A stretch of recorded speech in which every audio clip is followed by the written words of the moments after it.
Hello నమస్తే welcome to me Manasa kitchen. అందరు ఎట్లున్నారు? బాగున్నారా? నేనైతే చాలా బాగున్నాను. మీరు కూడా బాగుండాలని కోరుకుంటున్నా. సో ఇవాటి రెసిపీ అయితే చికెన్ ఫ్రై. ఇదైతే లోపలేమో జ్యూసీగా బయటేమో క్రిస్పీగా తినడానికి చాలా చాలా బాగుంది. మీరైతే తప్పకుండా ట్రై చేయండి. సో ప్రాసెస్ ఏంటో చూసేద్దాం. ఫస్ట్ అయితే ఒక ప్యాన్ తీసుకున్నా, ఇందులో 3 టేబుల్ స్పూన్ ఆఫ్ ఆయిల్ తీసుకున్నా. నేను చేసేదైతే 1/2 కేజీ చికెన్కి. మీరు ఒకవేళ కేజీ అలా ఎక్కువ అమౌంట్లో చేసేస్తే ఇంగ్రీడియంట్స్ చూసి అయితే వేసుకోండి. So 3 table spoon of oil తీసుకున్నా. ఇందులో 3 ఆనియన్స్ తీసుకొని చిన్న చిన్న ముక్కలుగా కట్ చేసుకొని ఆయిల్ హీట్ ఎక్కాక అయితే వేసాను. మీకు ఆనియన్స్ ఎంత చిన్నగా వీలైతే అంత చిన్నగా కట్ చేసుకొని వేసుకోండి. అప్పుడైతే బాగుంటుంది చికెన్ ఫ్రై, టేస్టీగా ఉంటుంది. సో నేనైతే చిన్న చిన్న ముక్కలుగా కట్ చేసుకొని వేసుకున్నా. ఇవన్నీ బ్రౌనిష్ కలర్లోకి అయితే రావాలి. చూడండి, ఆనియన్స్ అయితే వేగిపోతున్నాయి. బ్రౌనిష్ కలర్లోకి వచ్చే వరకు వేయించుకోండి. మంటనైతే హై ఫ్లేమ్లో పెట్టండి ఈ కలర్ వచ్చే వరకు. తర్వాత మనం మీడియం ఫ్లేమ్లో పెట్టుకొని చికెన్ ఉడికించుకోవాలి. చికెన్ అయితే కడిగైతే పక్కకు పెట్టేసుకున్నాను నేను. బ్రౌనిష్ కలర్లోకి అయితే ఇవైతే వచ్చేసాయి. ఇప్పుడు చికెన్ అయితే వేసేసుకుందాం. చికెన్ వేసేసుకొని ఇప్పుడు మంటని మీడియం ఫ్లేమ్లో పెట్టుకొని మంచిగా మనం కలుపుకోవాలి. కలుపుకున్న తర్వాత మూత పెట్టేసి ఒక 8 నుండి 10 నిమిషాలు మగ్గనివ్వాలి. అప్పుడు చికెన్ అనేది ఈజీగా ఉడుకుతుంది.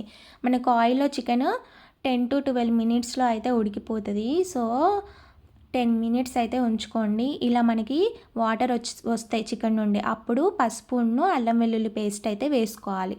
వేసుకొని ఈ అల్లం వెల్లుల్లి పేస్ట్ పసుపు చికెన్కి పట్టే విధంగా మనం గరిటెతోటి అయితే తిప్పుకోవాలి. చూడండి, నేను గరిటెతో ఎలా తిప్పుతున్నానో అలా తిప్పుకోండి. ఇప్పుడు ఒక చెంచాడు ఉప్పు అండ్ 2 చెంచాల కారం అయితే వేసుకోండి. కారం తక్కువ తినేవాళ్ళు తక్కువ వేసుకోండి. నేనైతే స్పైసీగా ఇష్టపడతాను కాబట్టి 2 చెంచాలు అయితే వేసుకున్నా. ధనియాల పొడి ఒక చెంచా, పెప్పర్ పౌడర్ ఒక చెంచా కూడా వేసుకోండి. గరం మసాలా అయితే ఇంట్లో అయితే ప్రిఫర్ చేయండి. బయట మసాలాలు అయితే అంత టేస్టీగా ఏమి ఉండదు. నేనైతే ఇంట్లోనే అన్నీ పట్టి చేసుకుంటా. అది మీకు చూపిస్తాను ఎప్పుడైనా వీడియో ఎలా చేయాలో గరం మసాలా. సో ఇక్కడైతే ఒక చెంచా గరం మసాలా కూడా నేను వేసుకొని అన్నీ మంచిగా చికెన్ ముక్కలకి పట్టే విధంగా మనం కలుపుకోవాలి. పౌడర్స్ అన్నీ చికెన్ ముక్కలకి మంచిగా పట్టాలి. అప్పుడే చికెన్ ఫ్రై అనేది బాగుంటుంది. ఎంత తిప్పుకుంటే అంత బాగుంటుంది. ముక్కలకు అన్నీ ఆ పౌడర్స్ అన్నీ పట్టాలి. మనము వాటర్ వచ్చినాయి కదా, అప్పుడు వేసుకోవడం వల్ల ఏమవుతుందంటే లోపలనే చికెన్ జ్యూసీగా ఉంటుంది, బయట మాత్రం క్రిస్పీగా ఉంటుంది. అన్నంలోకి తినడానికి చాలా బాగుంటుంది.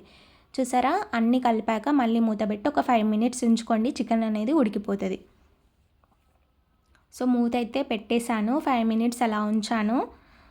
మూత తీసి చూస్తే మనం చికెన్ని ఇట్లా గరిటెతో కానీ చేతితో కానీ ఇట్లా మనం ఇట్లా చేసి చూస్తే మనకి తెలిసిపోతుంది ఉడికిందా లేదని.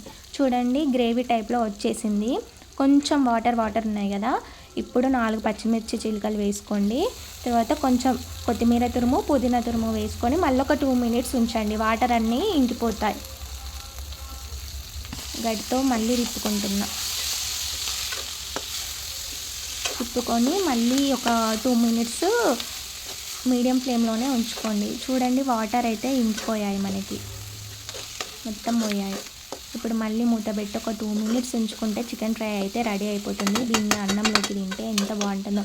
రైస్లోకి చపాతీలోకి కూడా మనం తినొచ్చు దీన్ని. మీరైతే ఈ స్టైల్లో తప్పకుండా ట్రై చేయండి, చాలా బాగుంటుంది. వీడియోకి మాత్రం ఒక 30 లైక్స్ అయినా వస్తాయని అనుకుంటున్నానండి. లైక్ చేయండి, షేర్ చేయండి, మీ ఫ్రెండ్స్కి కూడా షేర్ చేయండి. మీకు ఏమైనా రెసిపీస్ కావాలంటే కామెంట్ చేయండి. ఖచ్చితంగా సబ్స్క్రైబ్ చేసుకోండి. నేనైతే మంచి మంచి వంటల వీడియోస్ అయితే పెడతాను. సో సపోర్ట్ అయితే చేయండి. చూసారా, మనకు ఫ్రై అయితే రెడీ అయిపోయింది. నేను ఇప్పుడైతే సర్వ్ చేసుకుంటున్నా దీన్ని. వేడి వేడి అన్నంలోకి ఈ చికెన్ ఫ్రై వేసుకొని తింటే ఎంత బాగుంటుందో. మీరు ఇప్పుడే తినాలనిపిస్తే చేసుకోండి. బ్యాచిలర్స్ అయితే ఈజీగా ఒక 15 మినిట్స్లో అయితే చేసుకోవచ్చు. చూసారా, బాగుంది కదా చూడ్డానికి అయితే చాలా బాగుంది. తినడానికి కూడా బాగుంటుంది. వీడియోకి అయితే సబ్స్క్రైబ్ చేయండి.